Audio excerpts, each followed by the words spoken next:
Yeah, we Right after lunch, like we're just right, talking. and we're kind of working here, so talking to a bunch of strangers. Yeah.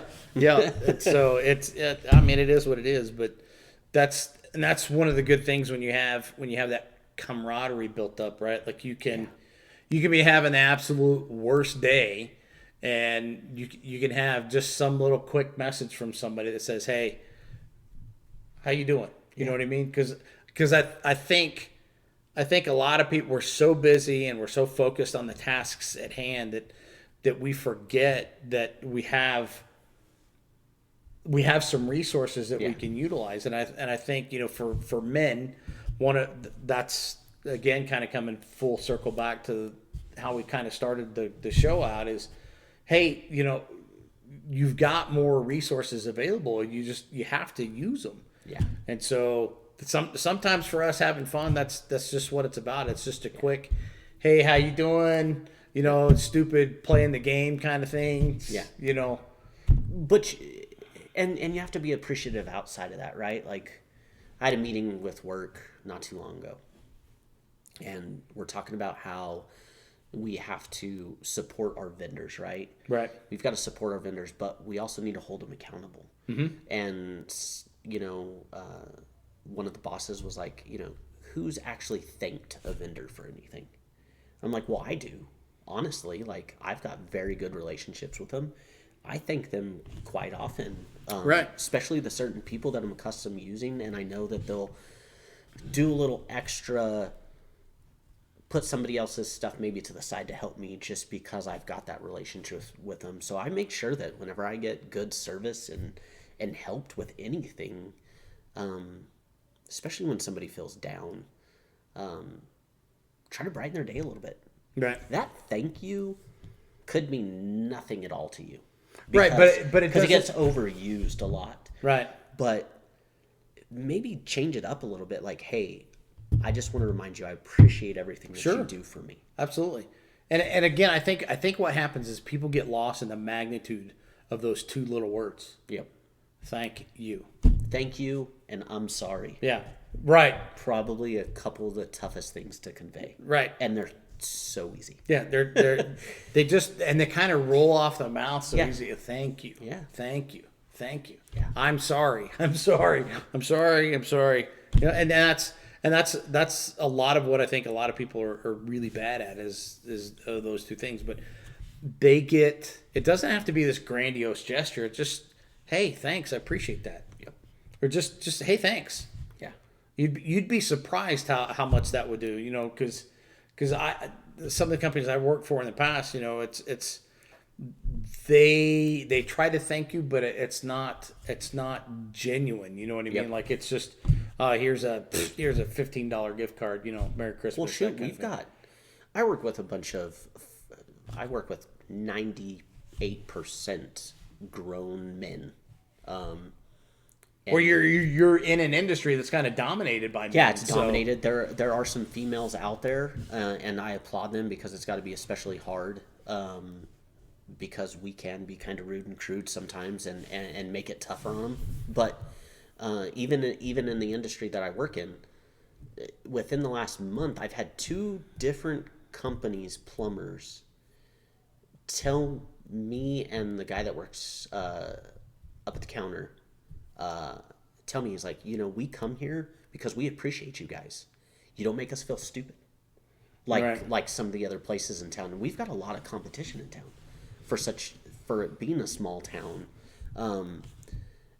That's crazy to hear from a grown man in an industry like this being like, hey, no, we appreciate everything you guys do. When we come in and we're kind of lost, you guys don't make us feel like we're even more lost. Right. You're right there, and you're trying to help us figure out what we're doing. Yeah. And they're like, honest to God, we can't say that for the other places that we go. Right. So it's awesome. Like, you say that you have a hard time taking compliments. I don't care for compliments that much either.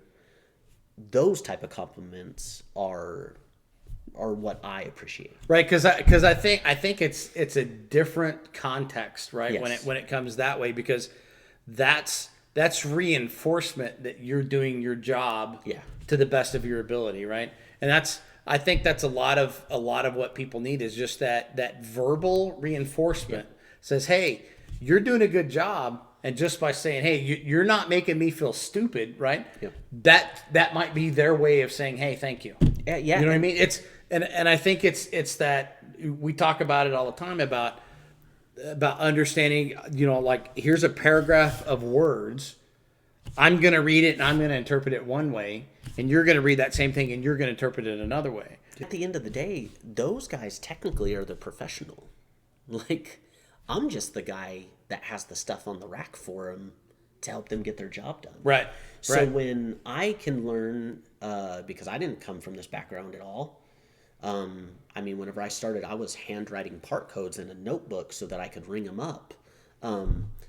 So to go from there to them being like, hey, thanks for trying to help us figure out this problem, because even though I'm technically the professional, Right. I don't know what every part is. Right. I think that's awesome. Yeah. I a lot of. I don't know if I've ever shown you this, and I'll just draw this now real quick. Is that? Oh no, I lost my note. I have a little pie chart that I always go by. Yeah. Right. And so you have 10%, you have 40%, and you have 50%. So I just kind of show that real quick, right? And so this 10%, this is what you know without you. Yep. You can argue. You've got it locked in. Yeah, you've got it locked in. People can't argue with that. Yep. This other 40%, this is what you think you know is out there. So you can have some lively discussions about this one. But this other 50%, this is what you don't even know is out there. Yeah. And so my mantra has always been, I try and stay in my 10%. Sometimes I'll dabble in that 40, but I really don't. Get a little dirty in the 40. Yeah, I'll roll up the sleeves. I'll get down and dirty in the muck. Yeah. But I'm always going to come back into my comfort zone, which is the 10%.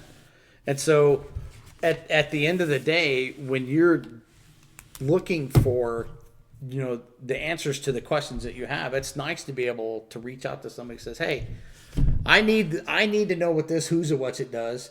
And how does it connect to this Dumaflachi? Yep. So how does the who's a watch it connect to the Dumaflachi, and then we're good. Yeah. Right? And so if I don't know what the Dumaflachi is, but you do it one time for me, I'm going to continue to use you as a resource. Yep. And as a customer on the other end of that, one of my and we've talked about this, one of my biggest pet peeves is the lack of customer service in a lot of places. Yeah. I want to be able to walk into someplace, and that's what we have a little restaurant here in town that we go to that we get absolutely the best customer service from.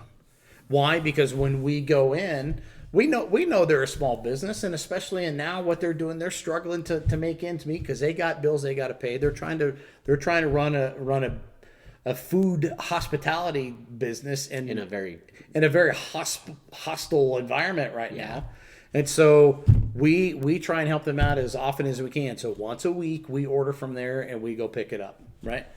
But they're doing what they can.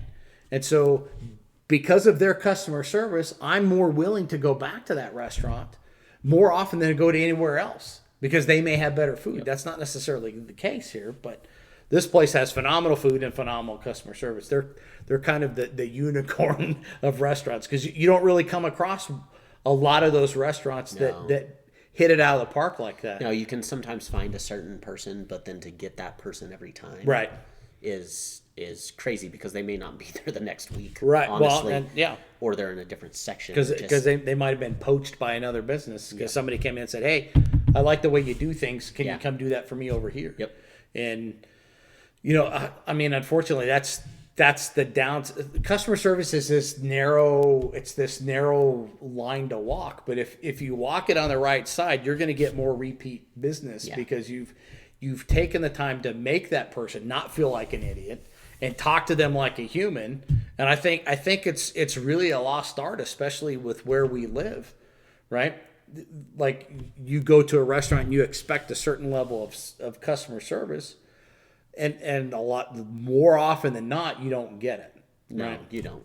Especially I mean, we were comparing it earlier. Like, I live in a smaller town where he used to live, and now he lives here where he's at, and there's more competition available in bigger cities.